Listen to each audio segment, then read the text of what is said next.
The Animal Family by Randall Jarrell. Chapter 7. The Boy. In a little while, they forgot that they had ever lived without the boy. Things would remind them, of course. "It feels strange to make them so small," the mermaid would say, as she made the boy shoes and shirts and trousers of the softest, whitest deerskin, all covered with shell patterns of birds and flowers. She said about the clothes, "I can see they're right for him." And she made a deerskin cap, and then sewed so many blue jay feathers on it that you couldn't tell it was made of deerskin. The boy's head was one blaze of blue. The hunter made the boy 4 arrows and a bow as good as his own, only smaller. The boy wore them, but he was still too young to shoot with them, except when the hunter held his hands on the bow and bowstring. The hunter made him a little bed, covered it with the skin of a mountain lion, hung the bow and arrows over it, and every night put him in it, together with his toys, the ball and a fur bear and a wooden lynx and the hunter's necklace. So as not to hurt the mermaid's feelings, it was only lent to the boy, and the carvings of the hunter's father and mother. Sometimes the real lynx would come in the middle of the night, and in the morning when the boy awoke, the lynx would be there, curled at the bottom of the bed. The boy would reach down and stroke his head, and the lynx would yawn and give a sleepy purr. But the bear was too big for the bed. When he lay down by it, his head went up past its head and his feet down past its foot. The mermaid and the hunter and the boy went to the beach almost as much as the mermaid and the hunter had gone in the old days. The boy loved the sand and shells and little shallow waves that splashed in over his legs and stomach. Sometimes the hunter, with the boy in his arms, would wade out to where the big waves were, and as some great green, white-headed wave hung over them about to break, it would seem to the boy that there was nothing in the world strong enough to save them.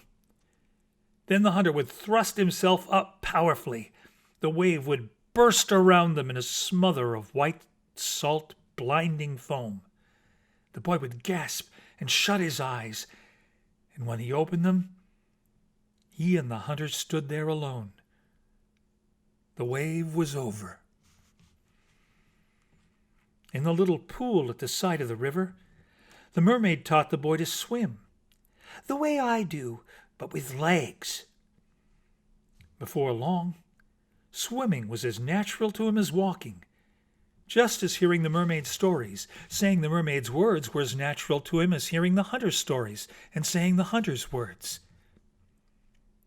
"He talks like one of the sea people," the mermaid said proudly. "Whatever he says has that watery sound." The hunter gasped in his best dolphin, "Help me! Help me to the beach!" and asked the mermaid whether it had a watery sound. The mermaid said, pointing, "You say it the way your father would. Whatever you say has that walnut sound." "Let and live let," the hunter replied amicably. This was the way the mermaid had remembered live and let live, and the hunter hadn't corrected her, at first out of politeness, and then because her way made better sense to him. Of course, the mermaid had no idea that he was repeating her proverb, not his own. Sometimes they would tell the boy how the lynx had come for them and led them to him, and how they had found him pressed up against the bear, fast asleep. Once or twice they took him to the little marker the hunter had put over the mother's grave. But except for 1 or 2 confused, uneasy dreams, all the boy's memories were memories of the mermaid and the hunter. He knew that the hunter was his father, and the mermaid his mother, and had always been. The two of them were different from him, different from each other. But aren't a boy's father and mother always different from him? Different from each other? The difference between the hunter and the mermaid was no greater to the boy than the difference between his father's short hair and trousers, his mother's long hair and skirts, is to any child. The boy felt, "They're always telling me the lynx found me." But he would smile at his father and mother and pretend the lynx had found him. One day, the hunter smiled back and said, "You must think you've lived with us always." And the boy didn't know whether to say yes or no, and gave a laugh of confused joy, so that the mermaid smiled and said, "Yes, you think you've lived with us always." The boy's heart beat faster, but he said, "No, the lynx found me." And this got to be a game of theirs, because he knew it wasn't so. The boy enjoyed saying the lynx had found him, and the hunter and the mermaid enjoyed saying that the boy had lived with them always because of many things. The boy went to sleep before the hunter and the mermaid, and woke up before them. Sometimes he and the lynx were the only things awake in the house. The boy would sit up in his bed and look around at the hunter asleep under the bearskin, the mermaid asleep on top of it, the bear snoring by the fireplace, the hunter's bows and his own bow, the skins and shells and hunting horn, the blue-flowered, deer-hooved figurehead over the door, and there was not one thing there that to the boy was strange. One night, an hour or two after he'd gone to sleep, the sound of the rain waked him, and he heard his mother saying to his father, "He's so good and so clever, but he does grow slowly. I don't understand it. Remember how fast the bear grew? And the lynx." The hunter didn't answer for a moment. He must have been remembering his own childhood. "I don't know," he said. "I don't think we grow as fast as they do. Seems to me I was a boy a long time. A long time." The mermaid went on, "He's so different from our little ones. He's better than they are. They are bad little things. And he's a lot more interesting. He thinks of the queerest things." "He does?" "I should say so. He makes up undersea stories he tells me. This morning he told me that when he grows up, he's going to make a bow and arrow you can shoot underwater, and marry one of the sea people, and live with her at the bottom of the ocean." "That's not so queer," the hunter retorted. "I've often thought of doing that myself." The hunter said blandly, "You think of the queerest things." Next morning, when the boy remembered hearing them, he didn't know whether or not it had been a dream. The part about him growing slowly was important to him. He'd always lived with the mermaid and the hunter, he reasoned, and the bear and the lynx had come later and grown faster. That was why they were bigger. He liked having heard his father's, "Seems to me I was a boy a long time." It seemed to him that he had been a boy a long time. Days went by for him, all different and all the same. The boy was happy, and yet he didn't know that he was happy exactly. He couldn't remember having been unhappy.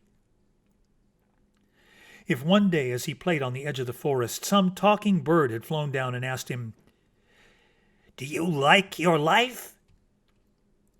he would not have known what to say. but would have asked the bird, "Can you not like it?"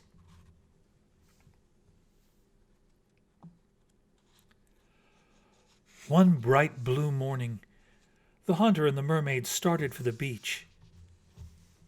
They left the boy in bed with his toys. He had a cold. The lynx was curled against him, looking lazy. The bear was asleep in the corner. "I'll carry you," said the hunter, and went down with the mermaid in his arms. As she plunged in and out of the white surf, the mermaid seemed something the sun had made from the light and shadows on the sea. Her eyes dazzled you, like the little rainbows in the spray the waves flung up when they broke. She looked as much a part of the water as a fawn looks a part of the forest. She could, quite literally, swim circles around the hunter. He plowed along with this sleek, bubbling thing curving ahead and behind and on every side, occasionally shooting halfway out of the water like a dolphin. As they went home through the meadow, the hunter walking easily and the mermaid pushing herself along through the grass, the hunter said with a troubled smile, "To swim like that, and then to live on land." "Oh, well," said the mermaid. She stopped, and the hunter stopped. They sat there with the smell of the grass and flowers in their nostrils. The hunter yawned and stretched, and with the backs of his hands rubbed the salt out of his eyes, and then leaned back and stared drowsily into the sky. The mermaid, too, looked off into nothing, and her face changed until at last she said, "The day I first went through your door, I said to myself, never since the world began has one of the sea people been here where I am." She gave a queer laugh. Then, still looking out unseeingly, she began to talk and to talk and to talk as she had never talked before. "Remember when I wanted to pick up the coal?" she said. "Those days I'd picked it up and it hadn't burned me, and I sat there with it in my hands. In the morning when I'd wake, I'd lie by you and say the new things to myself. And there were so many I couldn't believe I was awake. I'd say to myself, I'm dreaming. And it was that way so long. But one morning when I started to think of the new things, there weren't any. And the next morning, there still weren't any. And the next morning, there still weren't. I was used to things. Only it was hard for me to get used to being alone so much. The sea people go in schools like fish. We're never alone. I'd wait for you and push myself across to the window and think how long it would take me to push myself down over the meadow and the beach to the sea. And then I'd say to myself, never since the world began has one of the sea people been here, where I am. But that just meant that they'd been wrong. And I was right, I'd tell myself. And I believed it. Only it was hard for me to believe it. And it was hard when I went back to them. They were so sorry for me, for the... Here, the mermaid frowningly repeated some words and went on. That means the one who lives with the animals. That's what they called me. The one who lives with the animals. The sea people don't know what a pet is. They couldn't understand why I wanted to live with the animals, and land animals at that. And they don't know you, or what you're like. To them, you're a big animal from the land, and dangerous. When I went back to them, they were always so sure that this time I would stay. And sometimes, after I'd been with them a day or two, there where everything's so easy and the way it's always been, it was hard for me to believe that I was coming back to you. Sometimes it would seem to me that you and the house and the bed and the table were a dream I'd had. And now I was awake. To get back to you, I'd have to go to sleep again and dream the same dream. I remember I used to dream I lived on a ship and had legs when I was little. And when I told my mother, she shook her head and said, "Everything good comes from the sea." "But not for me. But not for me," the mermaid said passionately. "Because the land is different. Sometimes the sea's rough, sometimes it's calm, but down underneath, it's always the same. And life's like that there. Once, when I'd lived with you for years and years, I'd gone back to them, and the second day was the same as the first. And the third day was the same as the second, and I began to feel so queer inside. I wanted something. It was like being hungry, only I wasn't hungry. And then I knew how you feel when it rains and there's nothing for you to do. I knew. But none of them knew. They don't know how to be bored or miserable. One day is one wave, and the next day the next for the sea people. And whether they're glad or whether they're sorry, the sea washes it away. When my sister died, the next day I'd forgotten and was happy. But if you died, if he died, my heart would break. When it storms for the people, no matter how terribly it storms, the storm isn't real. Swim down a few strokes and it's calm there. Down there it's always calm. And death is no different if it's someone else who dies. We say, swim away from it. We swim away from everything. But on land it's different. The storm's real here. And the red leaves and the branches when they're bare all winter, it all changes.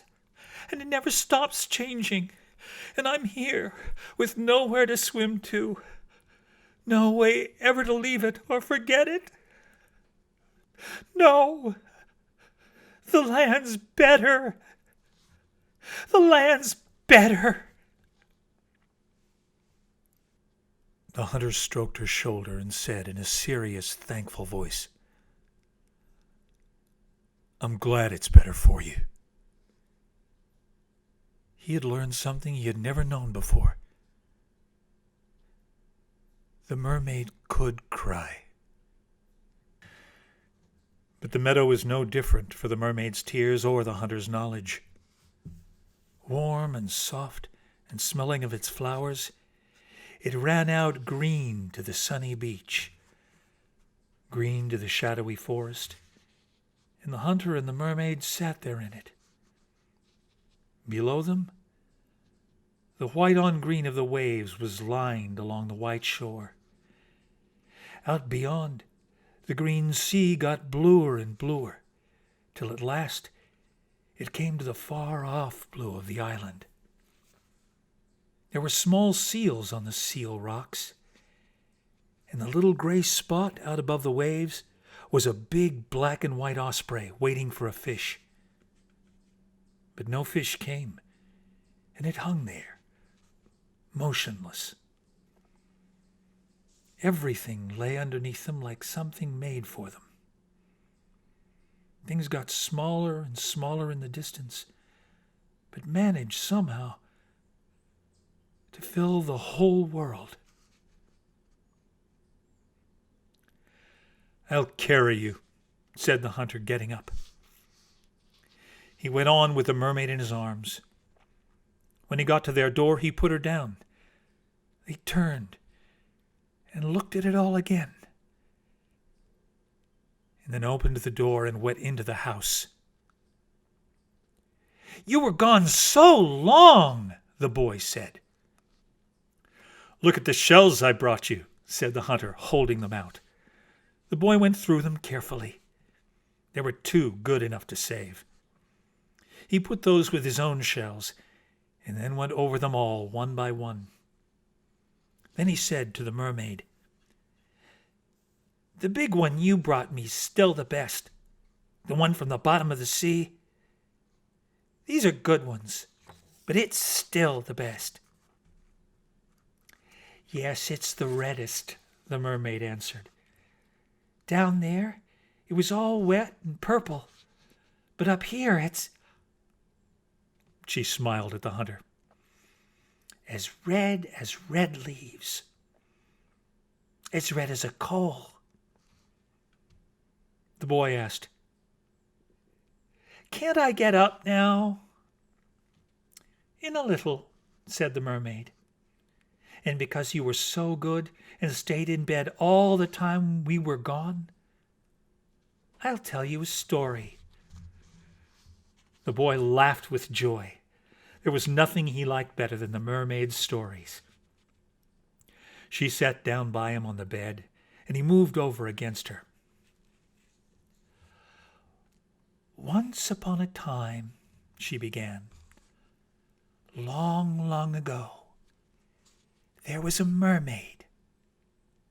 "Like you?" "No, not like me. A little one.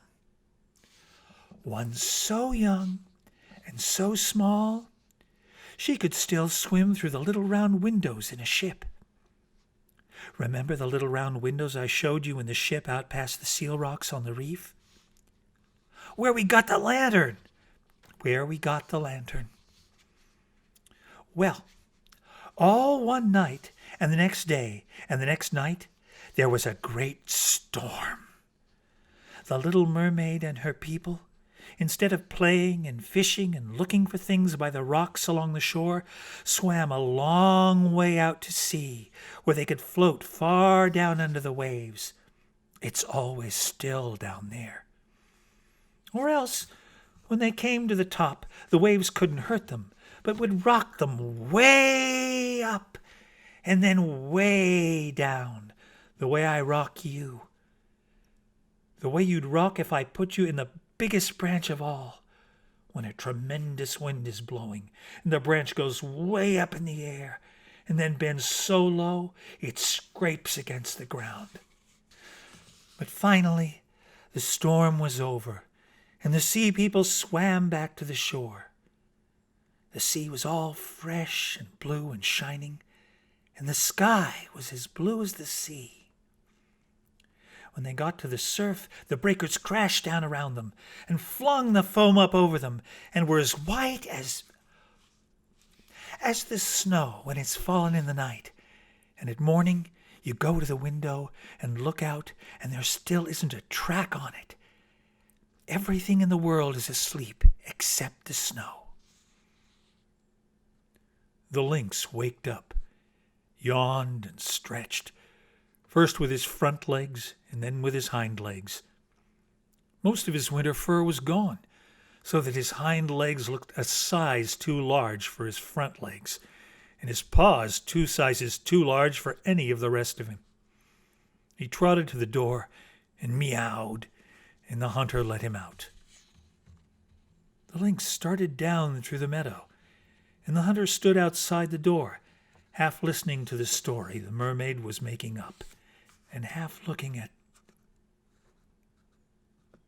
He didn't know what he was looking at. He stretched with his front legs like the lynx.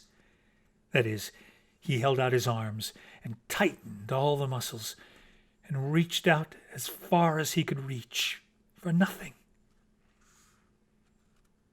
The lynx was already small in the distance. The bear came out of the door and sat down by the hunter. The hunter heard the mermaid finish her story, and the boy thanked her for it. "That was a good one," he said warmly. "The sea ones are always the best. The sea's so... "You can get up now," the mermaid said. "Dress so you'll be good and warm, and we can sit outside with your father." When they came outside, the boy was wearing the cap with the blue jay feathers, so that his head matched the sky. He went over and patted the bear and said to the hunter, "Where's the lynx?" "Down there," answered the hunter, pointing. Far along the beach, by the little river, you could see the tiniest lynx there ever was. The boy looked and saw him and said, laughing, "That's where you found me." "Oh, we just told you that," said the hunter, starting their old game. "The very first day your mother and I came to the house, there you were in the corner, fast asleep." "That's right, fast asleep with him," said the boy, giving the bear a push. "Oh, no," said the mermaid. "That was years before the bear came. We've had you always."